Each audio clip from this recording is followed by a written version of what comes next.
Welcome to Real Estate Investing Abundance, the show for busy, fulfilled professionals like you to learn how to develop financial independence built on solid, passive real estate investments.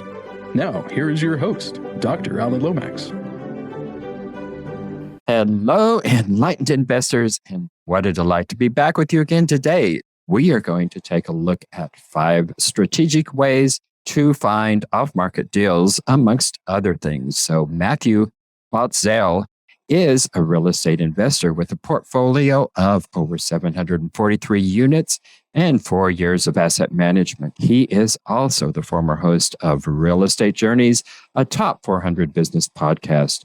With his vast experience in podcasting and real estate, he founded Elite Podcast Bookings, a company that specializes in helping real estate investors attract more capital and become thought leaders. So, Matthew, share with us a memorable experience that helped you to be who you are today. Yeah, first off, thanks for having me, Alan. I really appreciate it. Good to see you again, as always. So it's a formidable experience that shaped me for who I am today. Talked about this offline earlier, but when I kind of was asked that question, I was thinking when I was younger, I used to have kind of always like the entrepreneurial spirit. And so I know a lot of people always had lawn mowing businesses, or that's the stereotypical thing. But I had a lawn mowing business when I was growing up, one of my buddies, and we were like, I think I was 13 and he was 12. And basically we go door to door knocking on people's doors, asking if we can mow their yards. We had about 5-6 people, but just pushing young bucks, pushing the mowers around the neighborhood. And I've always had that entrepreneur mindset. And so, now looking at my life and how it's progressed, like you said in the introduction, now I started a company called Elite Podcast Bookings, which basically helps specialize in real estate investors and real estate professionals, basically scale and use podcasting to help attract more capital and more deals and basically achieve their dreams. So yeah, it's kind of a little tidbit about my past and how it's kind of helped sculpt me into the way where I am currently. Well, it was a couple of years ago we last, I think, touched base. And at the time you were overseas and you were preparing to come back to the States. But even overseas, you were doing some real estate investing. But that's just part of the interesting thing about your background, which you haven't shared with us. You were also into acting at one time. And so very varied background, very interesting background. And so I know you're going to have a whole lot to share with our audience today, but take us into the program and share with us the 4 habits of highly successful capital raisers. Yeah, for sure. So, when you're looking at capital raising, right, a lot of people that are actually using or capital raising that are successful today is one of the first things they're doing is they are utilizing current media. Right. So an example would be like you having this podcast, right? You basically have a platform and you are able to basically expand upon and broaden your network, right? So let's say someone that wants to start raising capital that doesn't have a platform, right? A good way to go about doing that is they could do blogging. They could be going on other people's podcasts, but a lot of people aren't necessarily utilizing that. So let's say for yourself, example for you, like, do you go on other people's podcasts a lot? I haven't up to this point yet, but I will start doing that here at some point in time. So yeah, see, exactly. So it's almost like a 2-way street, right? So people that have a podcast, right, they want to grow their audience, but they often have trouble growing their audience because they're not purposing their content in the correct way. So let's say you have a podcast and you're like, hey, I'm going to post on Facebook. And I'm going to post on LinkedIn, right? Well, might not be getting that much traction because your followers on Facebook are your friends, your family. First, they have to be interested in real estate. Then they have to be interested in investing. And then they might listen to your podcast. So they're already kind of battling up the creek. But if you're posting that to people that are actually willing to listen, or if you're going on other people's podcasts, then one, you already know they're interested in real estate investing, and then they're more susceptible to come and listen to your podcast. So that's a great way to utilize the power of media to help grow to be a successful capital raiser. Let's see, number two would be having a strong marketing funnel or having a strong call to action. So for example, a lot of times when people go on your podcast or other podcasts in general, right, at the end of the podcast, they typically say, hey, where can people best find you? right? And people will say, oh, Alan, thanks very much. You can find me at Matthew@elitepodcastbookings.com. I'm also on LinkedIn. Here's my phone number. And I really, really love talking real estate.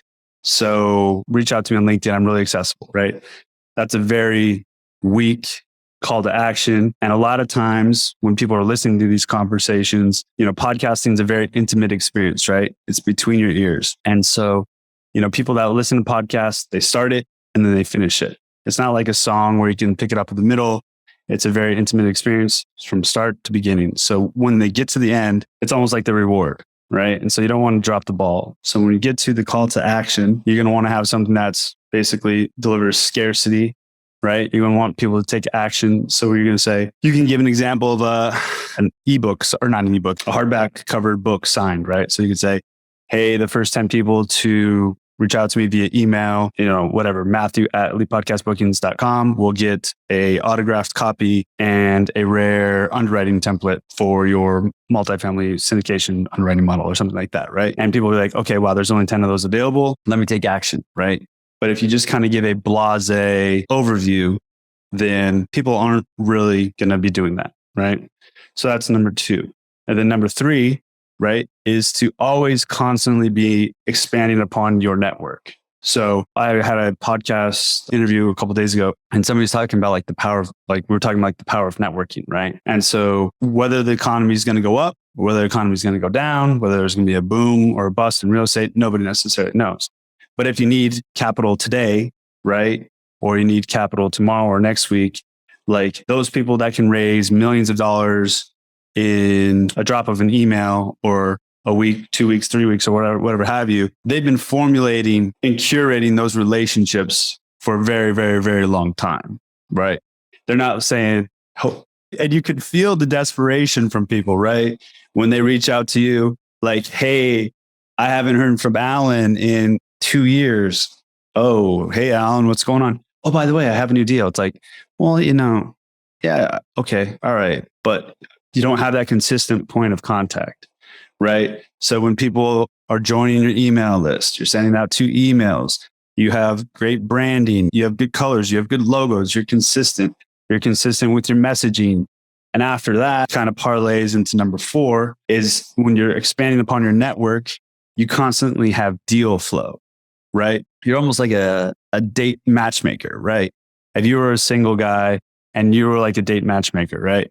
And you're like, listen, I got this girl for you. You can go on this date with this girl this weekend. It's oh, great. Okay. That didn't work out. All right. And then maybe 2 weeks later, hey, here's another girl you could go.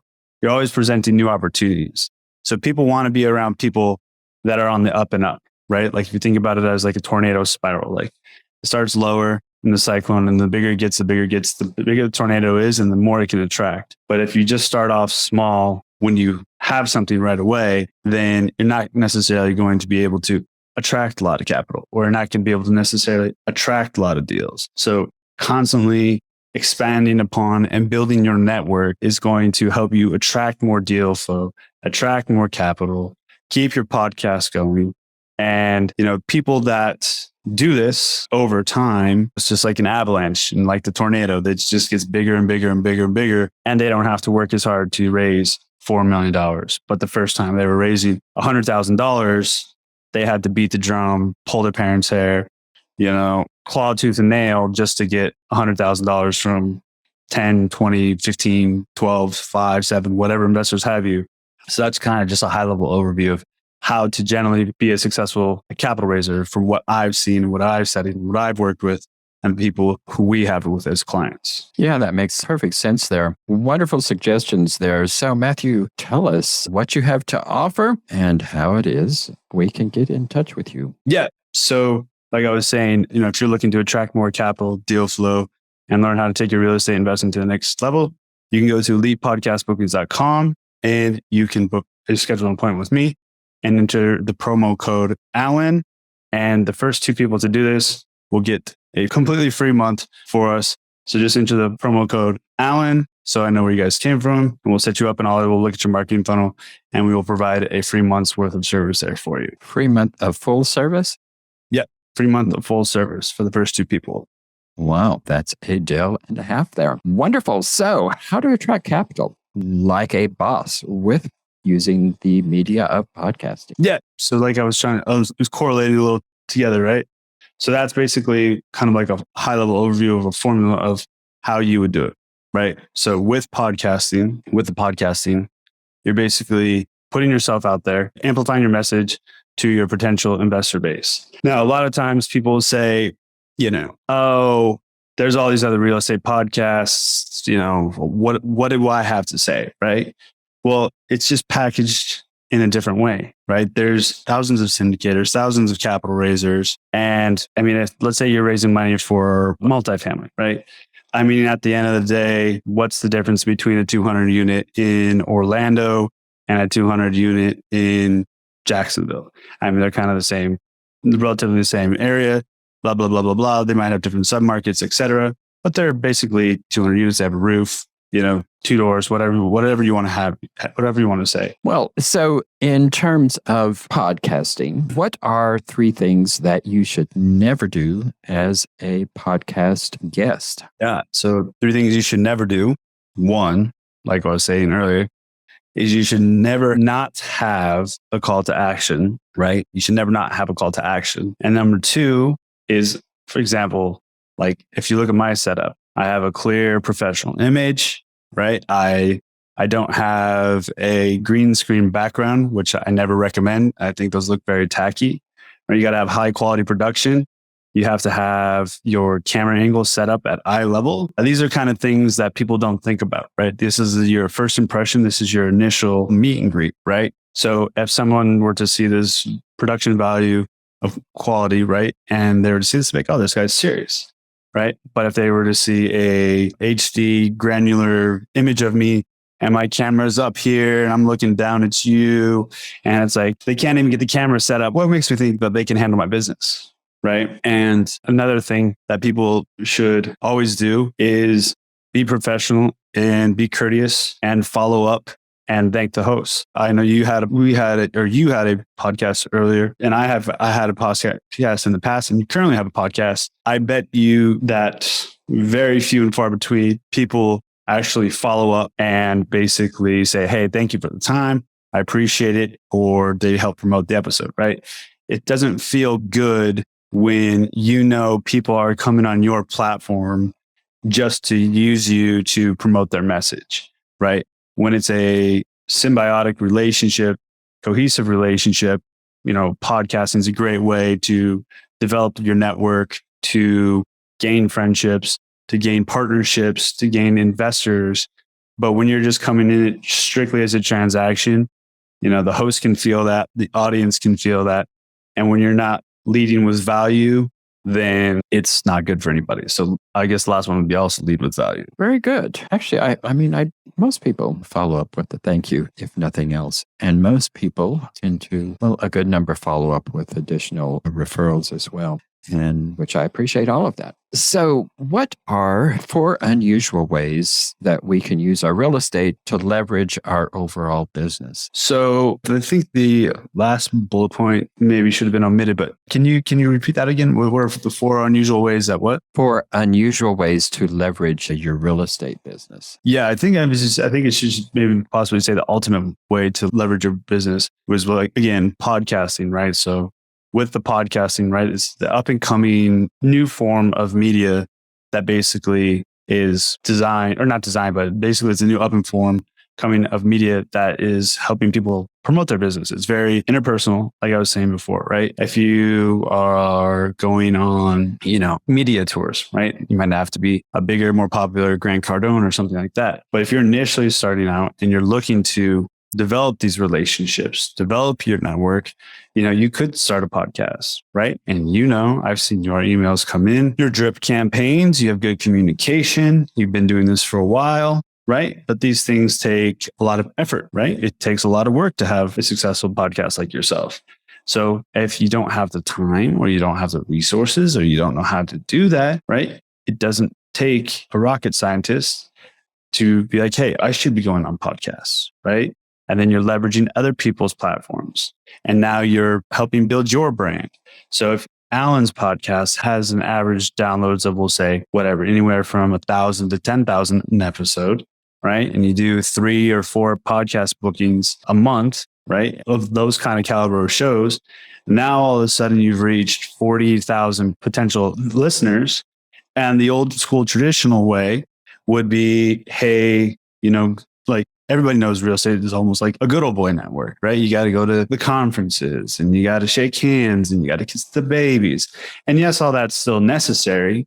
But when you're reaching 40,000 people, you can't be doing that going to 1 or 2 conferences, right? It's almost exhausting. It's draining. You got to remember people's names. You got to do all this. But when you're doing this over time, right? Let's say you do 4 podcast bookings a month or 2 podcast bookings or whatever you want to do. And you're going out there and you're sending your message. People over time are going to like you, know you, and trust you. And then they'll eventually invest with you. And we've had a client who they just recently had someone listen to one of their podcast episodes. They listened once or twice. They've heard them in the past, in a couple of their blog posts, and they invested $250,000 with them. But that's not going to happen to somebody that's just initially you're hearing from the jump. Right. So if somebody hears Alan's podcast randomly and they hear one piece of content from you, they're not going to be like, oh, I'm going to invest with Alan. As cool and great as a person you are, it's going to take time. So maybe they'll start consuming your content. They'll go back, they'll listen to podcast episode number 2, 10, 15, 20. Okay, Alan knows what he's talking about. And then you're doing it on somebody else's platform. If you have 7 different touch points, like American Express says, then people on the 7th time are the most susceptible to take action. So it takes time to build these things. But when people just jump in and then jump out, they don't necessarily see the results, but it's a lagging indicator. So the ultimate way to basically, or the number one way to help promote yourself and your business and your real estate business would be to get into podcasting. Yeah, I couldn't agree with you more. It has just been a wonderful platform for me.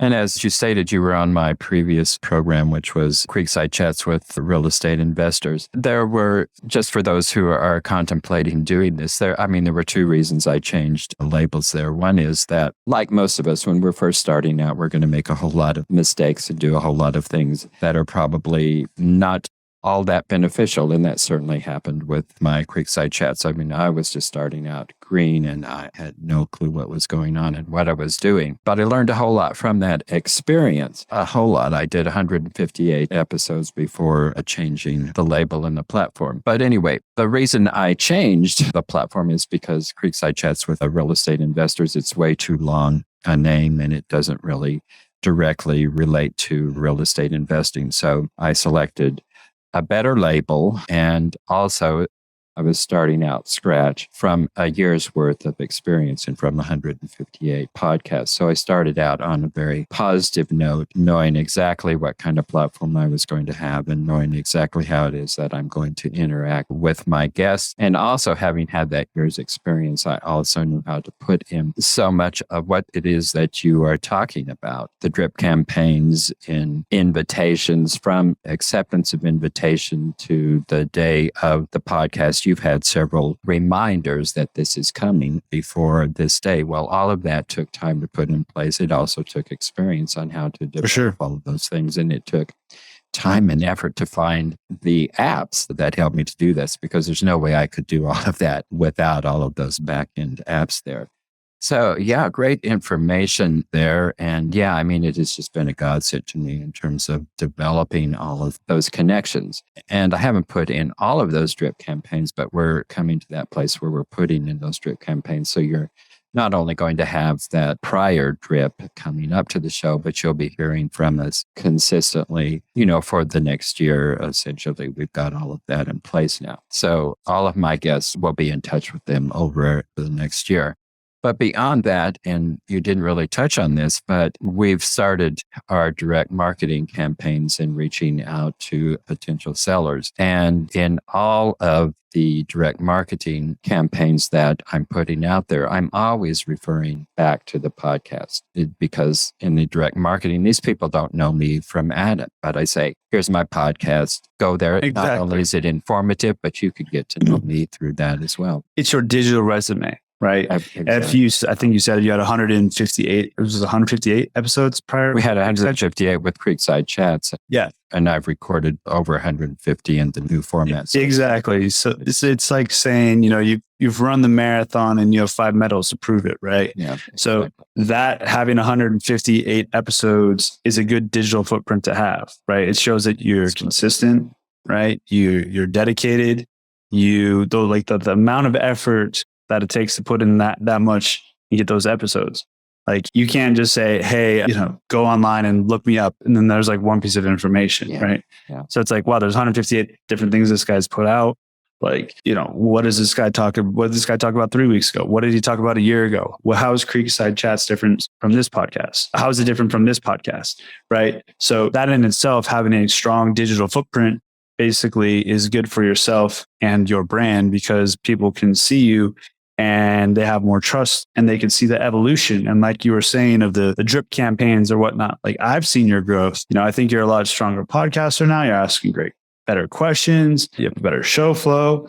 And these things come with time, right? And when you're raising money or you're doing more real estate deals and you're selling, like these are things that, everybody that struggles with, right? Or you're faking it until you make it or imposter syndrome, right? But now I could definitely say that like you're killing it. You're doing a great job with the podcast, and I'm sure you're doing very well within the real estate industry as well. Well, Matthew, you offer a full list of services, and you haven't really told us exactly what those services are. So what services do you have to offer? Yeah. So my company is Elite Podcast Bookings, elitepodcastbookings.com. You can find it there. Basically, we are a podcast booking service agency that specialize in booking real estate investors and real estate professionals on industry-leading podcasts that helps them attract more capital and more deal flow. Okay. Well, Matthew, it has certainly been a delight. Wonderful to touch base with you again. And congratulations on your new endeavors.